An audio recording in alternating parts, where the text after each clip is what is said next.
Alright, what's up guys? So today in this video I want to talk about my experience making my first video game. Let me start off by saying I've always wanted to develop a video game ever since I was a small child, and this year I'm proud to say I finally got one done. So I forced myself, starting in June 1st of this year, I gave myself a 150-day time limit from beginning to end. Didn't really have a plan at first, but I just gave myself, okay, let's just start June 1st, let's go on Bluesky and do daily updates so to keep myself disciplined from beginning to end while I'm working on the game. And I'm happy to say I finally got it done right at the very end of that 150-day limit. I'd say right at the very end, I mean like 12 o'clock midnight end. So the game I made is called JailBreak. It's inspired by DOS games that came out in the 80s on the PC. Has the same kind of aesthetic, same kind of sound effects, same kind of music. Music's kind of more like NES chiptune music, and it has very simple controls, and I just said let's just start here. Now I've always wanted to make something with the Unreal Engine, so let's start with day one.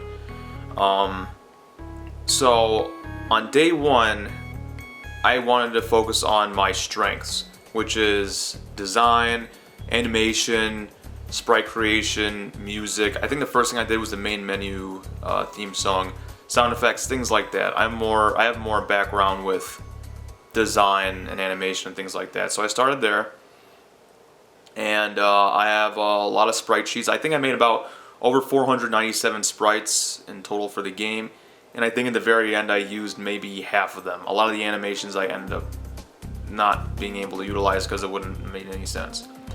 But like I said about Unreal Engine 5 though, I've always wanted to make a game with the Unreal Engine, and I was trying to do that at first, and it ended up being really awkward because, you know, any experienced game developer would tell you making a game with the Unreal Engine that's supposed to be like 8-bit, making an 8-bit game in the Unreal Engine is not a good idea. It's not really built for that, and it's just really unnecessary. So I played around with that, and after some time I scrapped it. I said, okay, this isn't gonna work. So then I went through this weird phase, I'd say around day 22 or whatever. I went through this weird phase where I just kind of scrapped all my animations and all my drawings. It says, oh, let's just start from the very beginning. This is going to be too ambitious. So I went over to Teak 80, something that's supposed to be like an NES simulator, like a virtual NES box.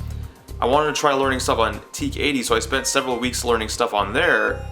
And remember I said several weeks, so the clock is kind of ticking.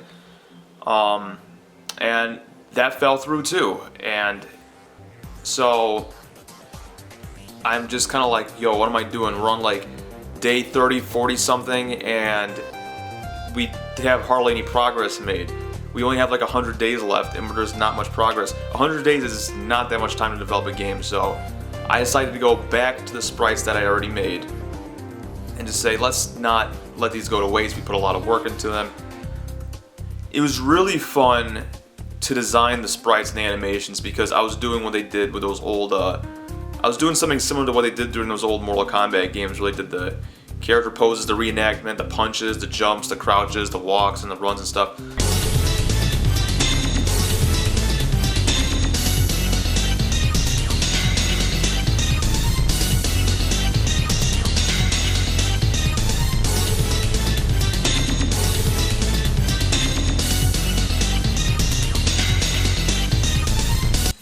It was fun seeing my characters kind of act out my my movements and things like that. That was really fun. That was really cool. So like I said, I have background animation. That was fun.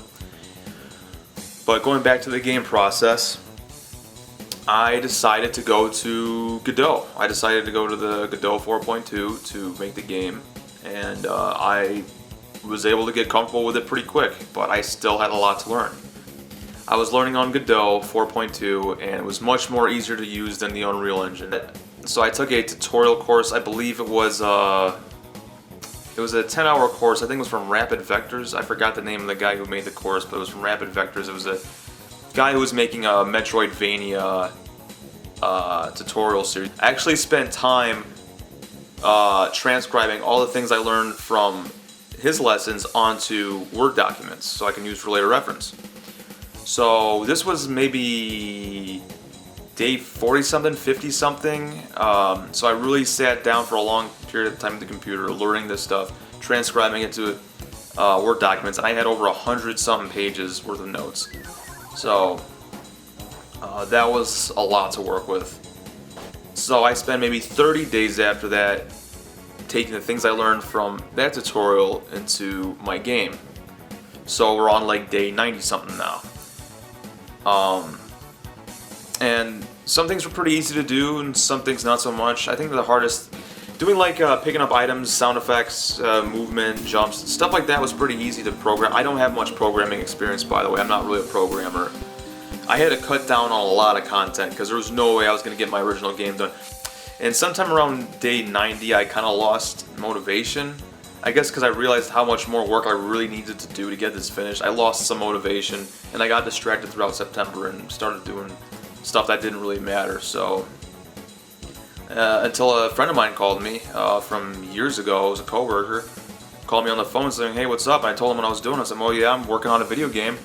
He's like, "Oh, hey, you want any help with it?" And I'm like, I needed some help on it. And I'm like, "Oh, sure, yeah, you can help me." I was like, "What can you do?" And he's like, "Oh, I can do some design work and yada yada." So he actually helped piece together the level outline. Ace Architect, that's his name, his Twitch name. He helped design the level outline system, and he also did the cover art for the game. And I'm really appreciative that he was able to help me with that. I probably needed help with a whole lot of stuff, and again, I'm going to get to why. So I really only had like 60 days, not even 60 days, I had like 50 something days left on the game, and I didn't have much more than like the first two like scenes done, and I needed like 25 or 30 something scenes. So I'm kind of like just like, man, if I work really hard, I can get this done in time. So that's what I did. I had 25 days left of the game. I remember it was 100. It was day. I have everything documented on Bluesky. I had like maybe 25 days left of the game, and I just grinded it out, just nonstop.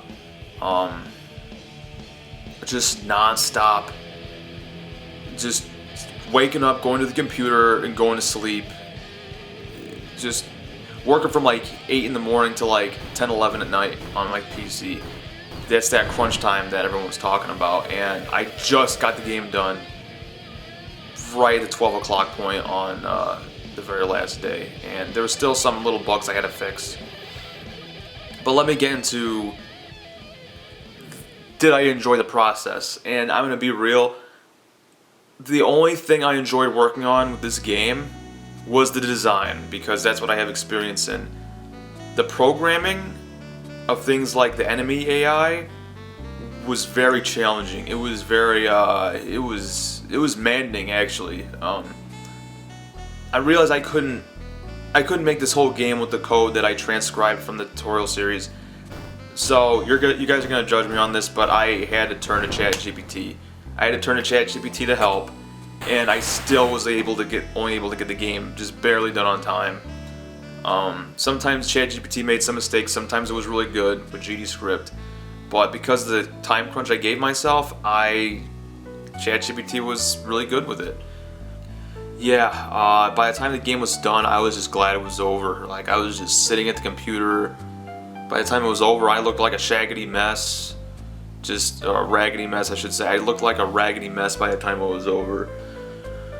By the time the game was over, I just felt like I had a huge weight off my shoulder because I've always wanted to make a video game. I've always wanted to just say to people, hey, I finally got a game that's out there. I don't know if I'm going to make another video game in the future. I hope people like this one. If you want some tips on motivation, I would just say, hold on a sec, I gotta have some coffee first. Coffee at 5 p.m. to make this video. So some tips on staying motivated, I would just suggest to people, think of energy that you direct towards things that don't really do you any good, like social media or doom scrolling or rage bait, like how social media is these days. Think of the stuff that you waste energy on, and just take that energy and just put it to the things that you know you'll want to put energy towards. Something that'll make you happy, something that'll make you feel better, no matter what that is. and just keep doing that. And when you wake up, you go to sleep, you have a purpose. That's the best thing I could say about this. That's something I miss about working on it. I had kind of a purpose when I was making this, and it's to get the job done. Now, if I were to do another game, I would learn from my mistakes here and make the next game much more smoother. But again, it's a time investment. Fortunately, I'm not working a full-time job right now, so I have time to do this. But like, if I was working a full-time job, I wouldn't do this. I would be way too drained. So if you find yourself in a position where you have the energy or you have the free time and you know you want to develop a game, give yourself a time limit. I would recommend don't do everything on your own too. Find people who are skilled in different areas. But there's people out there who are way more savvy with this that can help you get the job done faster and more smoother. The game's on itch.io. If you want to play the game, it's on itch.io. It's on GameJolt. I'm trying to get on GOG. It's not a big game. It'll take maybe 15 to 20 minutes to beat if it's your first time playing. And if you're just going from beginning to end, if you know what to do, it's like 7 or 8 minutes. But if you made it to the end of this video, make sure you comment and subscribe, and check out JailBreak on itch.io or GameJolt. And that's all. Thank you.